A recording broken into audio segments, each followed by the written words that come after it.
Welcome to the Fayetteville Lincoln County Museum. Currently, I am the president of the Museum Association, Marie Caldwell. This is the old board and milk plant building. They came to Fayetteville in 1927, and I'm sure that was a big boost to the economy since Lincoln County had many dairy farms at that time. Unfortunately, the building closed in 1967, and at some point along the way, Mr. William R. Carter purchased the building. And in 1985, he donated the building to the Fayetteville Lincoln County Museum Association to house our now museum. And of course, everyone remembers Mr. Carter. He was a local businessman, and he and Miss Jane, we have a wonderful display here to honor Mr. Carter. And a couple of years ago, this area we're in right now, it was formerly known as the High Bay area, or that's kind of what everybody called it. But it's actually now Carter Hall, to honor Mr. Carter and Miss Jane for giving us this wonderful building to house all of these wonderful exhibits for our local history. And a lot of people will say to me, well, you know, it's local things. But you know what? That's what our history here in Fayetteville, Lincoln County is all about. It's all about Lincoln County. We're not going to have dinosaur bones. We can't afford to pay King Tut's exhibit to come here. So this is a link to our past. And you'll find many items here from businesses that are no longer here in the Fayetteville, Lincoln County area. There's a schoolroom that's made up. There's all sorts of history here in this building. So if you've never been to the Fayetteville, Lincoln County Museum, we invite you to come. We're open from May through the week after the host of Christmas past, and we're open on Thursdays, Fridays, and Saturdays, and it's free. Best of all, it's free. Of course, we do love donations, and we are not actually funded by city or county, so any donation is greatly appreciated. We have fundraisers each year. We have Pasta Premiere in August.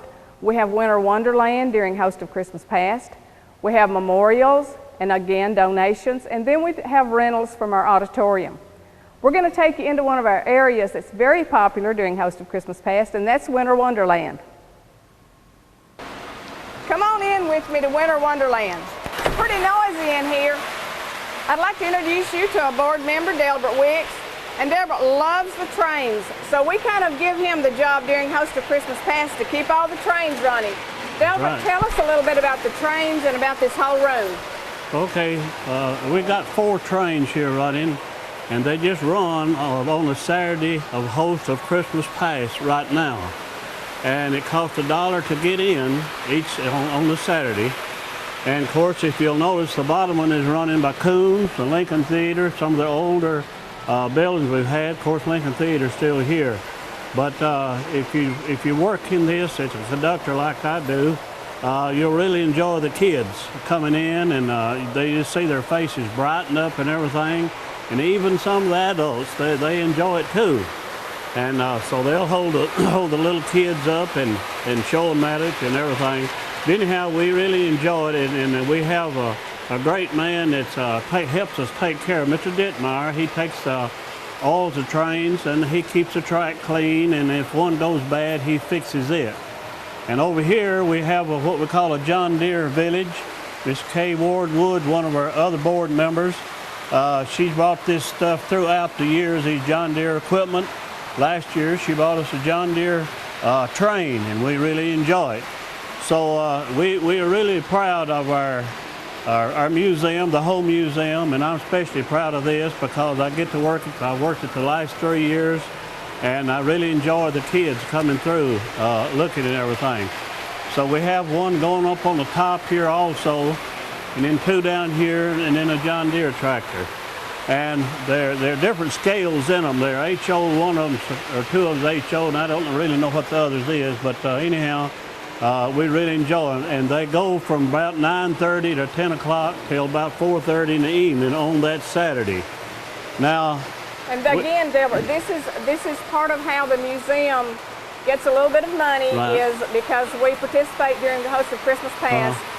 And Winter Wonderland will take you back to your childhood. That's right. It will put you in the Christmas spirit. So when you walk out that door, you're going to be singing carols in your mind. Singing carols, that's right.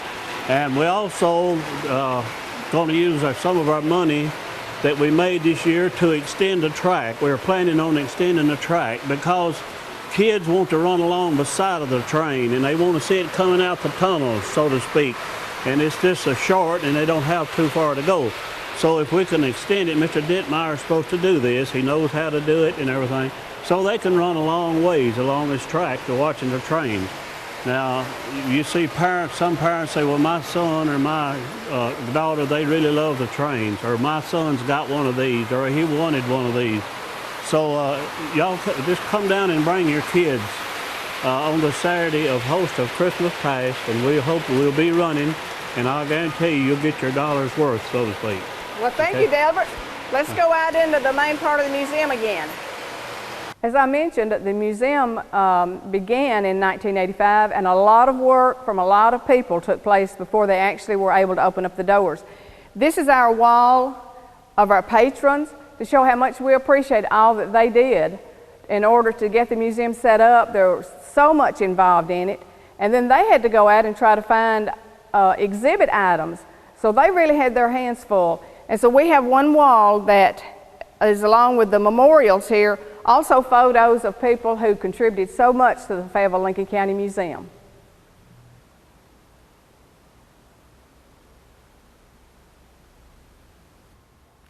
I don't think that I need to do a whole lot of introduction on this next person, but this is Mark Mitchell, who is our treasurer, and Mark also handles a lot of the exhibits here in the museum. In fact, I think Mark handles about 99.9% of the exhibits, puts them together. He's always looking for items. And one item that Mark found recently, we're going to be showing you. And Mark, I'm going to let you talk about that right here beside us. Thank you. This was the old Liberty Community School this was called the stage curtain. All the old schools back in the old days had a stage where they, and classrooms all in one room. I got a call from Tommy Sisk had some items to give to us, and one was a stage curtain and the old school bell. And he said, you just got to come look at it. And when I went to look at it, they rolled it down, and I just thought, what an amazing thing to have. It depicts a lot of the businesses that was here in that time. Now, the school was built in 1915. This curtain was done the following year, 1916. And I did a little research on all the businesses that are on this painting, and they were all in business about that time. Why it's so nice looking, it stayed rolled up the majority of the time, which helped preserve it a whole lot. We took it down, we put it back up just like it was hanging, the rope and all. This is the school bell from the Liberty School that was hung outside the majority of the years, and then they had it put up in the attic, and we had to take it down from there. And so it's a period time piece that they gave us, which we're very proud of. Now we're in the history section, and one of our exhibits that we are the most proud of is Admiral Kelso. And I'm going to turn this over to Mark. He's going to tell you a little bit about a couple of exhibits here in the historical section of our museum. Mark? Thank you. Of course, this is our hometown hero of sort, Frank Kelso, our admiral who has moved back to town, and these are just a few of his artifacts that he had collected over his term as our United States Naval officer.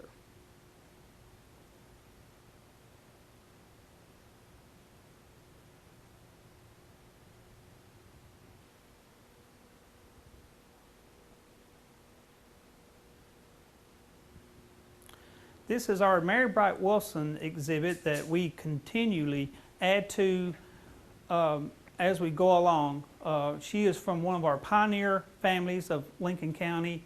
Her family dates back to the beginning of this county, and she left us a bunch of neat artifacts that you really need to come and see and enjoy.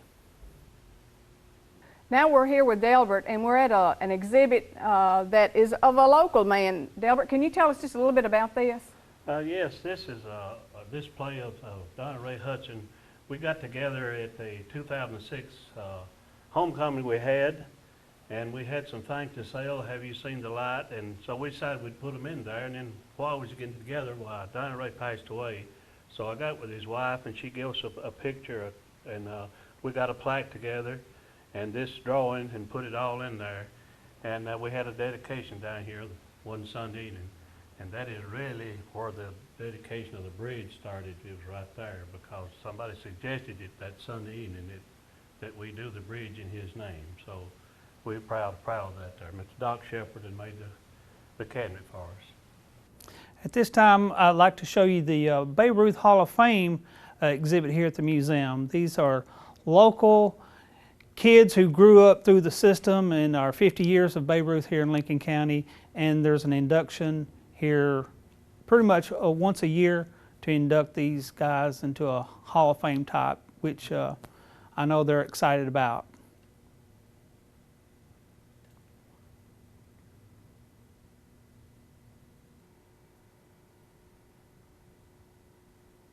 Here we are at the school exhibit. This is a sports exhibit, and Mark has really worked hard on this, and this is an ongoing project for you. And if you'll look around, we have photos, we have paintings, we have trophies. Now, Mark, are all the schools in Lincoln County represented here in this exhibit? No, what we started, we wanted to do all the high schools that were here in the Lincoln County area who are not in existence anymore, like the Old Central, Fayetteville, Boones Hill, Blanche, West End High School. We've been gathering stuff for the last year or so, and if you're from Blanche and you got some pictures or trophies or anything, we need it. West End High School, I got a little bit of West End High School, but I'd like to have more to go with it. We're also doing all the state championships that were won here in Lincoln County. The recent one I've got is the 1961, thanks to Bob Ashby, and I'm also getting a trophy from that class pretty soon.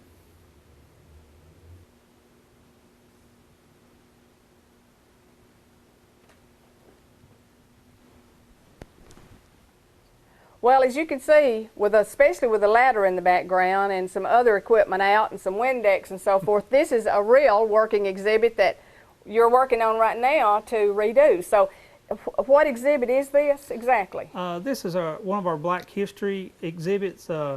Started out Dr. Donaldson, who started the first black hospital here, which was a nursing home for years after he went out of business.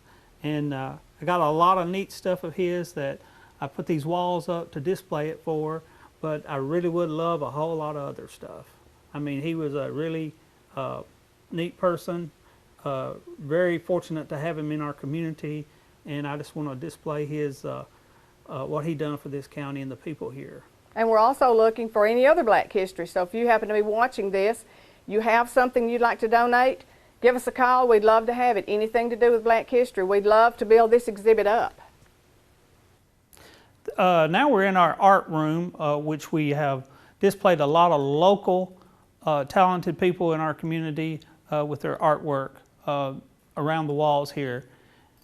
In the middle section here, this is a new ongoing display that I have for another pioneer family, Miss Lillian Henderson Wilson from the Booger Holler community. Her ancestors were the first ones there, and she has lived here a long time, and she moved back in the late 70s, has done a lot of history about the county, and she bought this beautiful cabinet to display her stuff in, and we just wanted to put a piece of her history in our museum. And this is an ongoing exhibit and more to come. She's still giving me stuff, so.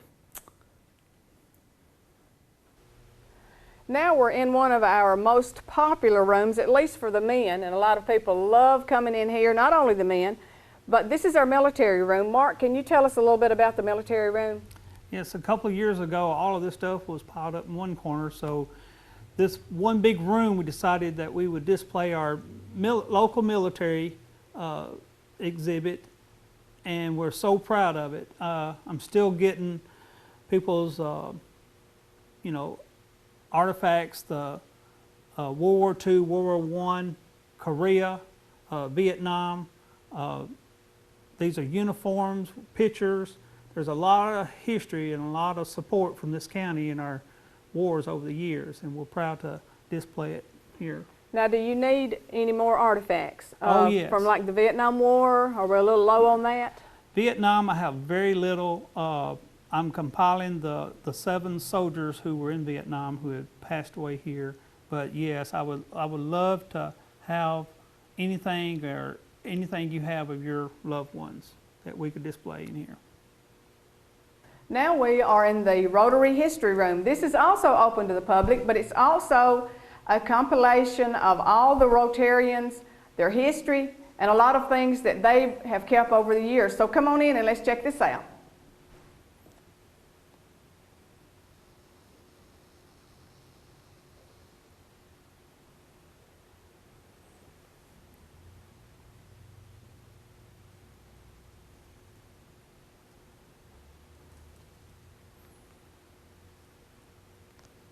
This is our history room that is dedicated to those Rotarians who are no longer with us.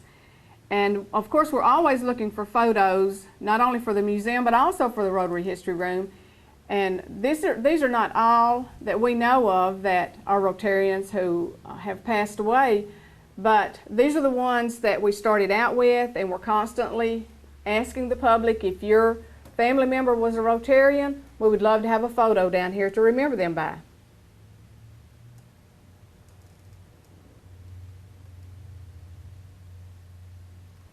You know, civic organizations are important to our community, and we've left the Rotary History Room, and this room belongs to the Lions Club, the Fayetteville Lions Club. They came down, they redecorated the whole room, and now they have a place to store all of their memorabilia.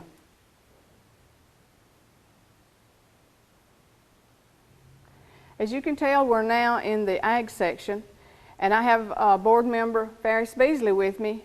And if anybody knows anything about tractors or farm equipment or farming, Ferris is our expert. Ferris, will you take us through the Ag section, and we'll start here with Mr. Hastings' exhibit. Okay, thanks, Marie. This is the Ralph Hastings FFA exhibit. Most everybody in Lincoln County has heard of Mr. Ralph Hastings. He's born and raised here in the county. Served as superintendent of the Poorhouse Farm years ago, had a military career, then graduated from University of Tennessee and started his VOAG career. And he had put hundreds and hundreds of young men through his FFA VOAG program, and he's well known, well respected, and this is a tribute to him and his work. And some of these pictures right here, folks that you might know, the Tipton brother and sister here, the young lady here, Ms. Cobb, have all served as state officers. Bill Newman's pictures in there. He was a star farmer. Randy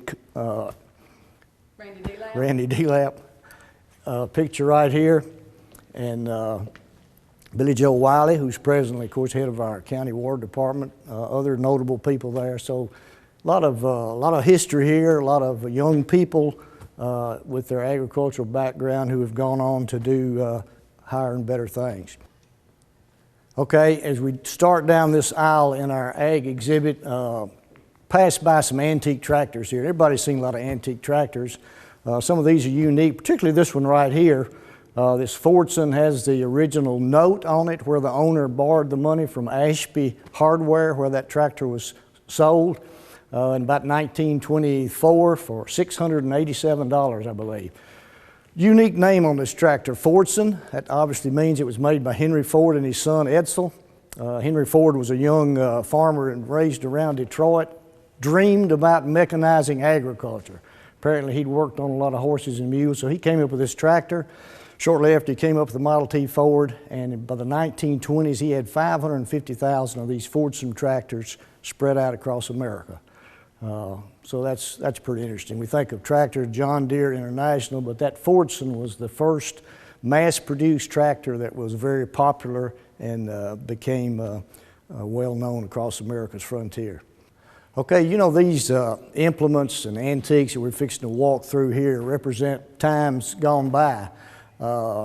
Last couple of weeks we've had FFA classes through here. In fact, I was privileged to carry 10 classes through in about 10 days. These are young people, and it's hard for them to appreciate the history of where this came from. It's pretty easy as a young person to realize that everything may be the way it's always been. These are 14, 15, 16-year-olds, so I asked them, how old is Lincoln County? You know, we just got through celebrating our 200th birthday last year. 1809, 1810, now 2010, 2011. 200 years, and if you say that's 200 years in time, and they're 15 or 16 years old, they've been here about that long, so there's a lot that's gone on before they came here. And we can learn from the folks that went on before us, and first of all, the folks that drove the horses and the mules to do these implements and farm in that old time worked pretty hard. Daylight to dark, and I tried to impress upon the fact that, remember, these people had no electricity. They had no running water. They had no central heat or air, no telephone, no television, obviously, no automobiles, no tractors, no school buses, and they had never heard the term Walmart or Pizza Hut, McDonald's. So it's a different time, and trying to get their attention as to what went on before. As we go down through here, always ask them what this big machine is. They think right here. Some say cotton picker, whatever. This is, of course, an early wheat thrasher. Show you how old I am. I actually helped run a machine like this in Petersburg back in the 50s. My cousin owned one. This big machine was parked in the center of the field, unlike the combines today that go around the field. Parked in the center of the field. One of these big antique tractors was parked out in front of it with a big, long, black, continuous belt that transferred power from the tractor to the thrasher.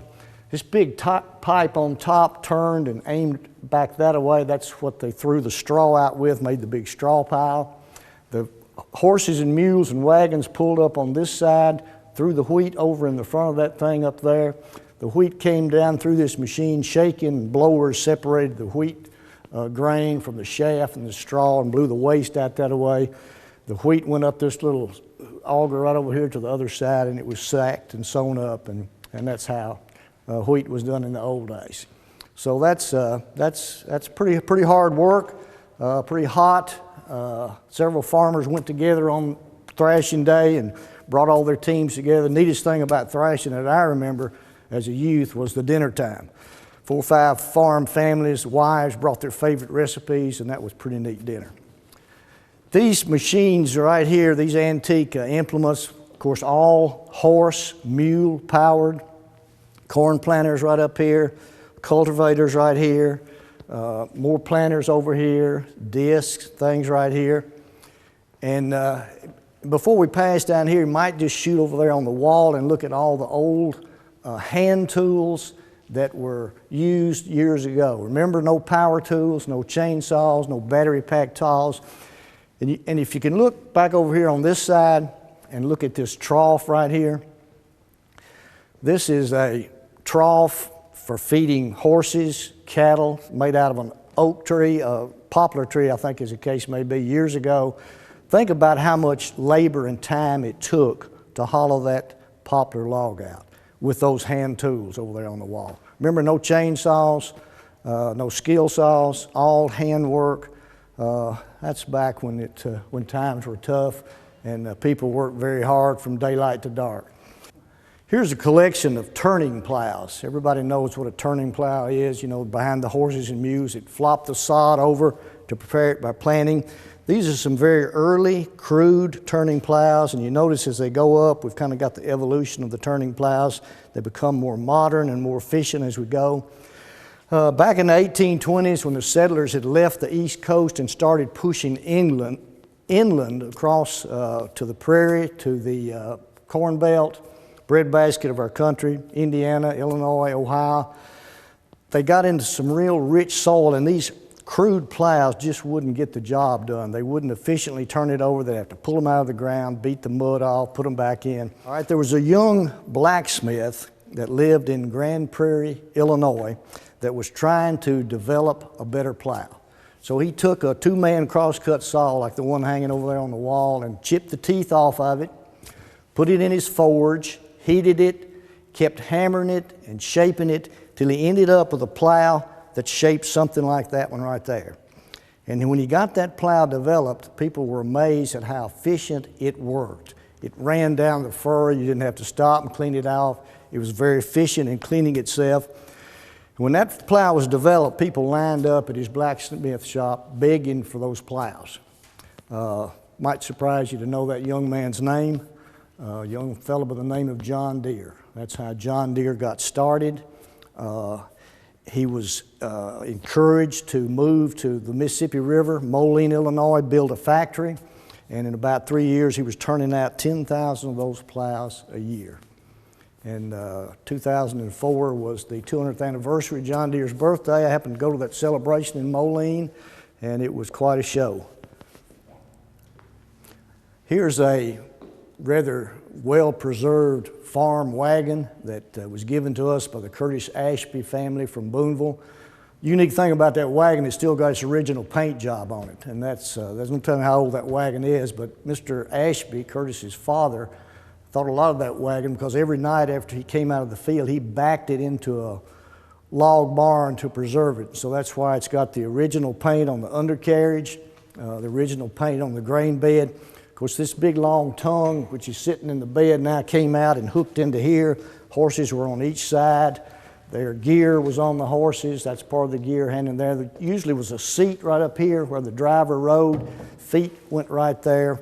With the long reins, of course, he used that wagon to pick corn, put wheat in it, other things, carry the plows to the field and so forth.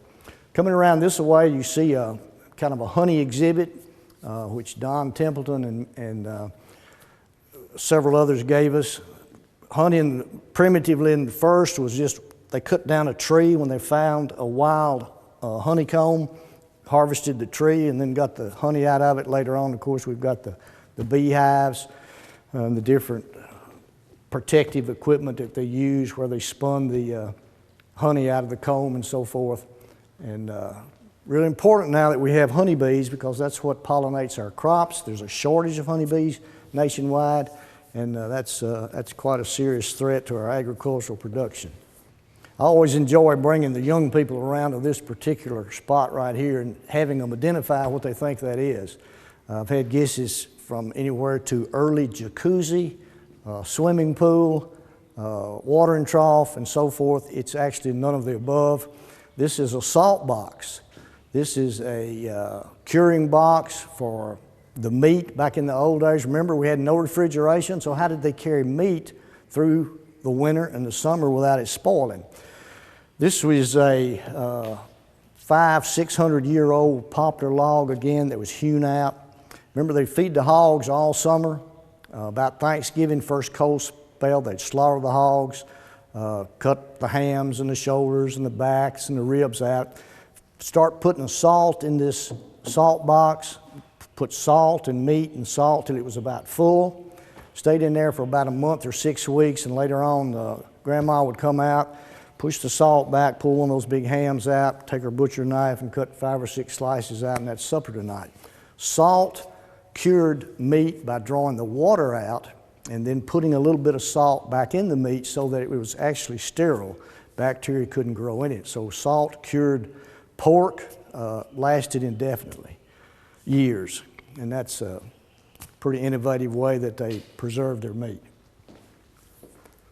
Okay, now remember, this is an old board and milk plant. So if you look at these floors, as you go down through here, you've got the glazed brick tile, and you notice all the floors are sloped to drains because this is a milk plant. Fluid milk was brought in on this end of the plant, went through a process, and then left on the other end of the plant in pound cartons of butter.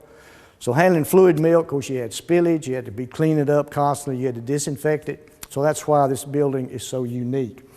Here are some of the utensils that the farmers used out on the farm. Milk their cows. There's a milk bucket in the other part of the museum, but milk the cows, put the milk in these 10-gallon cans.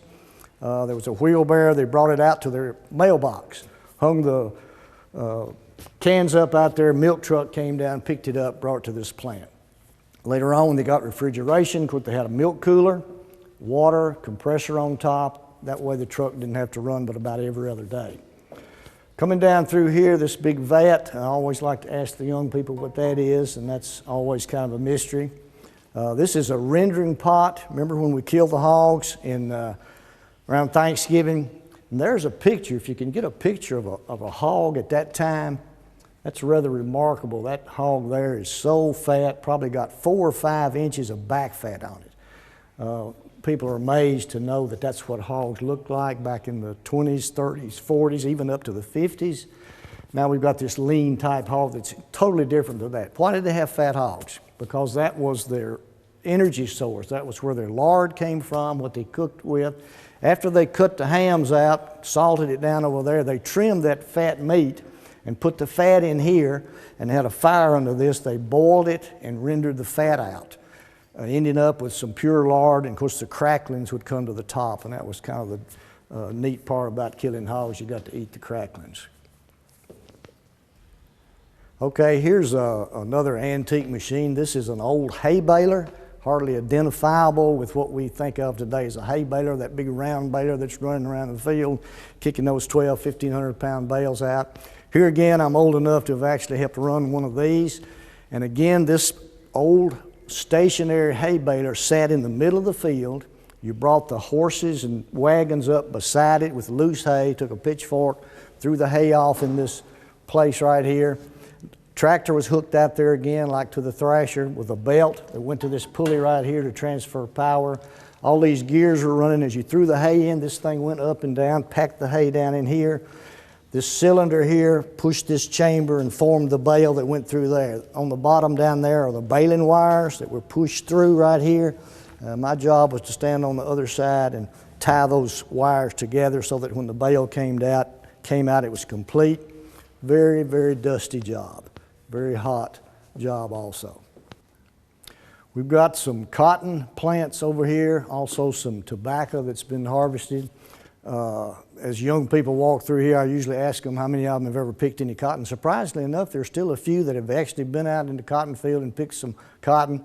And I tell them about the fact that years ago, their age group would have had a cotton vacation. About the whole month of October, school started early, then they closed in October the whole month so that the children could go to the fields and harvest the cotton. No cotton pickers at that time, so the family members were the cotton pickers. They had this sack right here which went on their shoulder, and that long sack, it's about 8 or 9 feet long, was trailed behind them as they walked down the cotton rows, and they were picking, of course, with both hands, putting it in. If they were really good, they might pick 90 to 100 pounds of cotton, and on a good day they might be paid 50 cents to 75 cents. Rarely they got up to $1 in the old days. So that kind of gets their attention as to what young people made by working real hard every day. Cotton hands over here, not too much cotton left in our county nowadays. Back in the old days, even when I came here in the 60s, well, every farmer had a little bit of tobacco. It was a cash crop, but it's kind of changed like a lot of other things have changed, so very little tobacco is raised in our county now. Here's some more horse-drawn implements. Here's a horse-drawn mower. The blade is cocked up right now. It went down, of course. These drive wheels ran a pitman, which made this blade go back and forth and cut. The tongue, of course, was out here. Horses on each side. Driver sat in that seat. If you've ever ridden in one of these seats all day, you've never appreciated the word numbness, soreness, sleeping well at night. That was hard work. Again, that's the horse-drawn rake right over there. After you cut the hay and it cured, of course you rode that behind the horses again, the tongue's gone. And that dropped down just like a hand rake, and you went so far and you kicked the pedal, it went up, dropped the hay, and then you came later on with the horses and pitchfork, loaded it on, and then brought it to one of these balers. Here's another stationary square hay baler. That pretty much hits the highlights of our ag exhibit. We are probably the second largest collection of agricultural tools in the state, second only probably to the exhibit in Nashville. And the neat thing about this exhibit here is that, you know, the museum was started about 1985, and so many farmers gave family heirlooms, antiques that they thought a lot of, got them out of their barns, brought them in here so that everybody could share them and enjoy them, and we are grateful to this great collection. Now we're here in the auditorium at the museum, and I'm standing on the stage that's home to the Carriage House Players. And as you can see, there's a little construction going on here too. They're enlarging the stage so they'll have more room for their plays. The auditorium brings in rental money for the museum, and we depend on this to help us keep the museum open the months that we are open in the summer. If you'd like to rent the museum auditorium, Heather McCormick handles all of our rentals for us, and you can call her at 433-5855. She's at First National Bank, and she'll handle all the rental details. This room can be used for wedding receptions, class reunions, any kind of get-together, and it's a great place. It has a lot of history. It has a great atmosphere. So help us out. Rent it. We'd love to have you down here renting out the auditorium. We're going to talk a little bit about the garden also, and the Stonebridge Garden Club does a lot. They take care of the garden for us, and it's a wonderful place to come and visit. Come and have lunch if you'd like to. Come and just sit if you've got something you'd like to think about in our garden. It's very quiet. And the whole museum, we feel like, is such a great addition to the Fayetteville-Lincoln County area. We're very proud of our museum, and we invite you to come and visit us. If you'd like to volunteer, Jackie Hamlin handles all of our volunteers, and you can call her at South Central, located out on the Winchester Highway, and I believe that phone number is 433-7182. So if you'd like to volunteer and help us out down here at the museum, we'd love to have you. Well, I hope you've enjoyed our little quick tour of the museum. There's a lot more to see. We want you to come and see us. We're open from May until November. The weekend after Host is our last weekend. We invite you to come out on Thursdays, Fridays, and Saturdays and visit the museum. It's your history.